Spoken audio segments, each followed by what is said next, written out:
Imagina só, você aí, pipoca na mão, luzes baixas e de repente, BAM!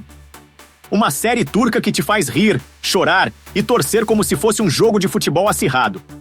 E aí, galera, sejam muito bem-vindos ao canal Elite.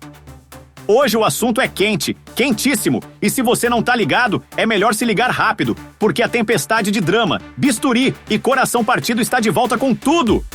Hoje, a gente vai mergulhar de cabeça na terceira temporada de Bahar, ou se preferir, em espanhol, Bahar, La Flor que Despierta, e em inglês, Bahar, Blooming Lady. Essa bomba dramática que tá fazendo o mundo inteiro pirar com suas reviravoltas hospitalares e corações partidos. Se você é daqueles que devora Dizzy como se não houvesse amanhã, senta aí que eu vou te contar tudo, do começo ao fim, com aqueles detalhes que te deixam grudado na tela. E olha, se Bahar fosse uma flor, ela já teria florescido tanto que o vaso ia explodir.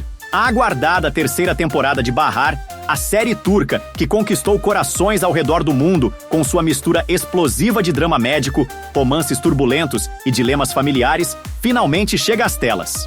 Estreando nesta terça-feira, 9 de setembro de 2025, às 8 da noite, horário da Turquia, no Show TV, o primeiro episódio promete abalar os fãs que ficaram órfãos desde o último cliffhanger.